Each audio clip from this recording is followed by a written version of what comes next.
Well, so a LATAM Chile B789, so 787-900, LA 800 from Sydney to Auckland. Isn't that a short route? 7-8 seems like it'd be different, but they were over the Tasman Sea when the aircraft encountered an upset, causing injuries to 12 people on board. And so I will point out that when this initial reporting happened, the captain, or they quoted the captain as saying that he lost all his displays, and that's why they plummeted toward the ocean and then recovered. But 50 people were injured and 12 were taken to the hospital. One person was in serious condition because what happens when you experience weightlessness and you are not firmly secured in your seat, which they always say, keep your lap belt securely fastened in the event of unexpected turbulence. Well, they hit the ceiling and there's blood on the ceiling. So that's bad. But the captain later said they had briefly lost their instrumentation. Then it came back all of a sudden. And now the greater speculation within the aviation community is that there was an airworthiness directive about the electrical power or the power of the three flight control modules reset if continuously powered for 22 days. That addressed that one. So people said that might be it. But then there was another one that came out on March 15th. So after this, and it referenced another message sent out in 2017 advising operators to apply adhesives to the rocker for pilot seat movement switch caps to prevent them from coming loose. The message states Boeing and flight deck seat supplier IPCO advised the 787 fleet of unknown condition related to loose detached rocker switch cap on the fore aft auxiliary rocker switch. This rocker switch is located on the seat back of both captain and FO seats. Closing the spring-loaded seat back switch guard onto a loose detached rocker switch cap can potentially jam the rocker switch, resulting in unintended seat movement. Unintended seat movement due to a jammed seat back rocker switch can be stopped with emergency power cutoff switch or by holding the depressed switch. Please note that in inputting an opposing 4F switch command will stop powered movement. As soon as the 4F switch is released, it's going to go back. The preferred option is to shut off power. Boeing is looking at updates. So Gonky, here's the thing. How fast, right? How fast would a seat have to move? Because I just picture the Austin Powers slowest thing ever as it's like, no, into the control. This is an argument for your Airbus because the yoke is dumb and in the way. The yoke. You got the yoke. Right. But does the seat move fast enough to create such a startle factor that you're just like, you're along for the ride. They get into the negative G and then they fight to control it to come back to level flight because they didn't catch it, right? They ended up in some kind of dive that punted some passengers. And then why did the captain come back and say he lost his displays? Was it to save face? Or is that what happened? Or is it a red herring? What do you think?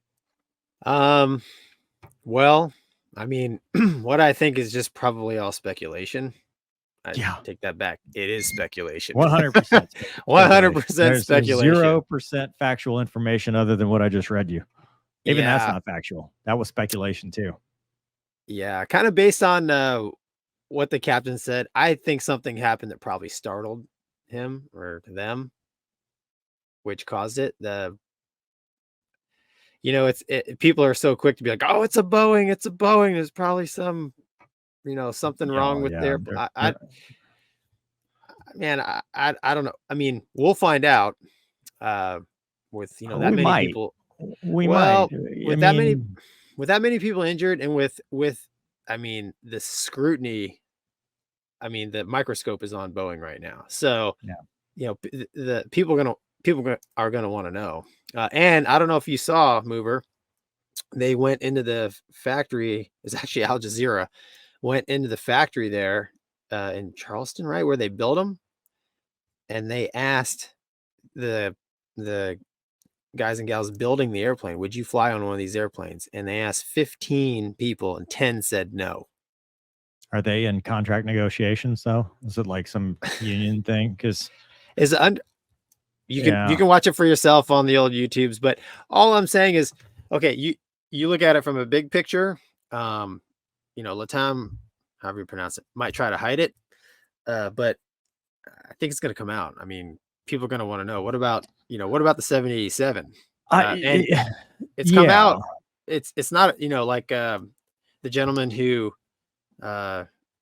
is no longer living, who testified against He's Boeing. from Louisiana. He's a Louisiana boy. Right. His own words, hey, this isn't a 737 problem, it's a Boeing problem, right? 787 is built by Boeing. I love Boeing, by the way, just full disclosure, and I'm a very happy person. But we're gonna find out. Kind of based on what he said, hey, I lost my displays. I'm on the other end of that. I'm on the other end of that because I think, like, the wheel falling off, the other issues that Boeing has had, some of it's very valid. Some of it is. Some of it, though, is just what you talked about before, the untrustworthiness of the media and the fact that they try to create a story where none otherwise exists. Valid. They create a narrative. And who does that narrative hurt? It hurts Boeing, right? But it hurts American workers and people, because people, they buy fewer products, all that stuff. But in this case, let's say what I have trouble with the scenario is if the 787 has some kind of issue where a seat, an uncommanded seat actuation. Maybe it's just because I flew the 737 and, it's a manual seat and I just, I've never dealt with power seats, but I've dealt with power seats and other stuff before. I cannot see myself getting in such a bind that I am now laying on the yoke, because his body had to interact with that at the speeds that I've seen seats move. I've never seen a 787 seat move. They could be lightning fast and you just have to catch it. And those guys have the best reflexes in the world. I doubt it because I know our seniority list, but let's just say they are. And they're not, 64-year-old captains and FOs and stuff like that because they're the most senior in the thing. I just have a problem with the idea that it's just a switch and there was no way to stop this. I also have a trouble believing that my displays blanked and I suddenly was facing the ocean. Well, let me rephrase that.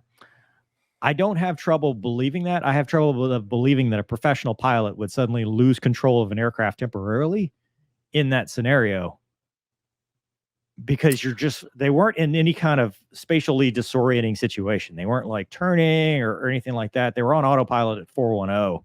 You lose the autopilot, you lose all this stuff. The airplane just doesn't suddenly nose over unless something else is at play. Now, could it be? Yeah. Could he have had if he had his tray, he's eating his meal, he had his tray on his lap, and next thing you know, it's jammed into the yoke. Yeah, that could be a very valid thing. But as depicted, I don't see this as, the 787's unsafe because the seat can go uncommanded on you, and next thing you know, you're hurtling towards the water. I have trouble buying into that one. Yeah, I don't think it's the seat at all. But I could see a scenario where the displays blank out, because there's actually been numerous mishaps of, like the Air France thing, right? The displays didn't blank, but they showed erroneous information and the pilots crashed the airplane. And there's been other incidents as well, but that's why I think we're going to find out, man. I don't think it's the seat thing. I mean, the Airbus has a power seat, which I'm shocked the 737 doesn't have a power seat.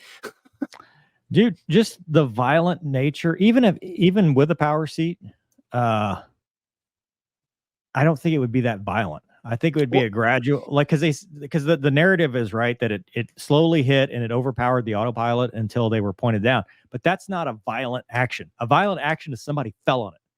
A violent action is somebody was getting up and fell. Somebody was in the seat that shouldn't have been, fell, trying to get up. Maybe two things happened. Two things can be true, but it sounds like I fell into the control yoke.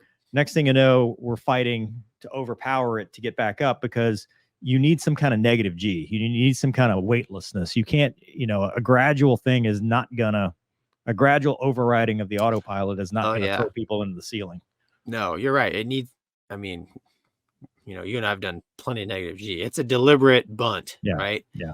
Yeah. I don't know, man. It's obviously scary for everybody on board, and thankfully nobody was killed, you know. Yeah. But I don't know. I think we're gonna find out.